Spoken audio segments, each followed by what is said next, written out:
Hi guys, and welcome to another video. And we are on site. There's a pigeon just flies over my head. Now, as you can see, I have a crate in the back of my van, and yes, that is to protect people from my dog to a certain extent.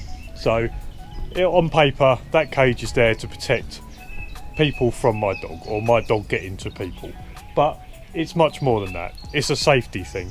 And there was an incident this week where a handler had a medical problem when he was driving, which caused him to crash. And it was nothing to do with his driving, etc.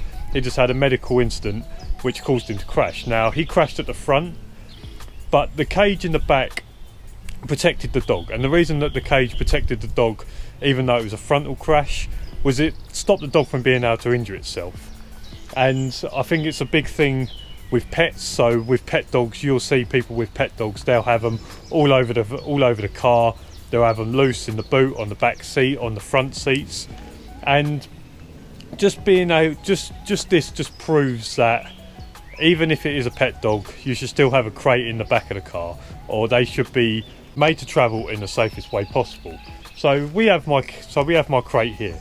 And the reason that this is a good crate for my dog is because it's a good size for him. It's not too big, it's not too small.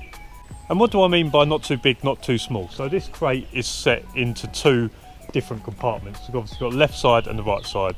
I've got the dog in the left, and at the moment I've got some storage on the right. Now, what does the cage, or what does the crate need to be? The crate needs to be big enough for my dog to be able to sit, to be able to turn around, and be able to lay down in comfort. You can say stand, but if it's tall enough for the dog to sit, it'll be tall enough for the dog to stand. Wait.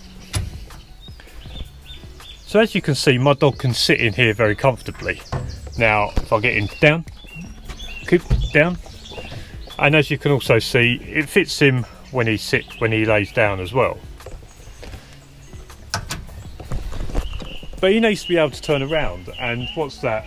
Just under a couple of feet? It's only just under a couple of feet wide, but that is plenty of room for my dog to be able to spin around. I'll get him out, I'll get him to jump in, and I'll show you spinning him around, just so that you can see that he can do that in comfort. In.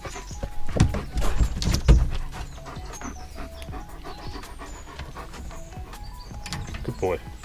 So as you can see, that is plenty of room for my dog to be able to spin. So that dogs don't need a massive amount of width. Now, why is it important that it is only that wide? And let's say that I took the middle centre parting out of that, and my dog had that as all one cage. Would he be happier on site with loads more room? Possibly. I think he actually likes having not a tight space, but having his own little space. I don't think he would really enjoy having too much space, because he wouldn't know whether to be on the left or the right or whatever. Now, if I took that centre console out and we was travelling, my dog in a crash would be like a pinball in the back of that crate. And the reason why you don't want it too wide is you want to be able to, in a crash, be able to restrict the dog's movement so that he can't go too far. So there's a test. So the way in which my trainer kind of explained it to me is, I want you to do a test. I want you to stand 6 inches away from a wall, and I want you to get someone to push you towards the wall. Then what I want you to do is stand roughly a large pace, or a decent pace, away from the wall, which, let's say 3 feet. Then get someone to push you towards that wall again. Then you'll get by doing that, you'll understand, by if I give my dog too much room in that crate, in a crash, he can get too much momentum, or too much can happen that he can actually injure himself. So by giving him too much space, he's more likely to injure himself. With that kind of 2 foot space, there's less chance that he's going to be able to build up momentum, or in a crash have so much movement that he's going to end up injuring himself. So let's go back to pet dogs. So with pet dogs, people strap them onto the back seat and buckle them in. Now, you've now got your dog, and hopefully they do it with harnesses and not collars, because in a crash, buckling your dog on a collar is going to be very bad for their neck. And if it's a small dog, there's a good chance that you could probably snap the dog's neck. So let's say you put the dog on a harness and you strapped him into the back seat. You're now in a crash, and let's say it's a crash where the car flips.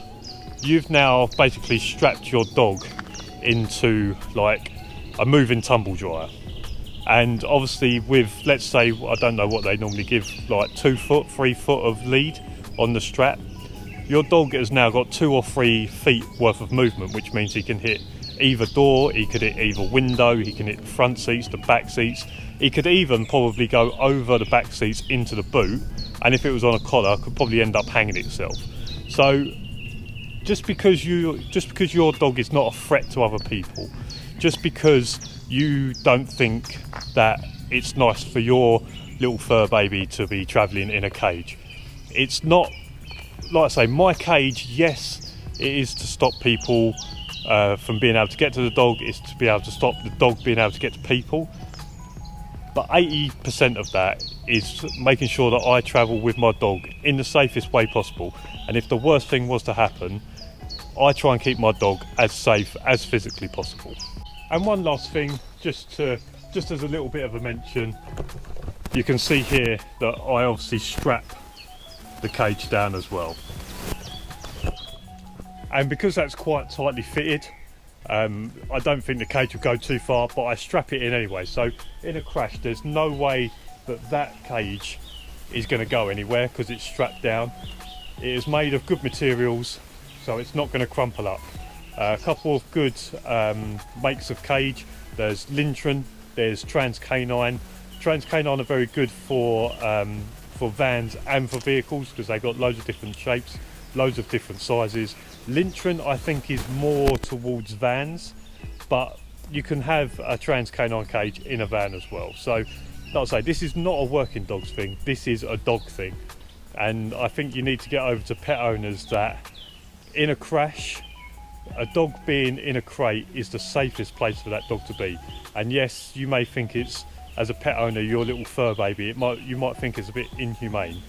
And if someone says, well, I'm not going to go and spend £500-600 on a crate, okay, just put it to them this way: if you're in a crash, that cage could probably stop your dog from having £1,000-2,000 worth of vet bills just by having that cage. So that's just a bit of information on why I have a crate, and maybe it's not what you think. Maybe you always thought it was always to stop my dog from attacking people. It's not that. So if you like this video, make sure you give it a thumbs up. Subscribe down below for loads more videos. And as for now, I'll see you again next week. Cheers for watching. See you later. Bye.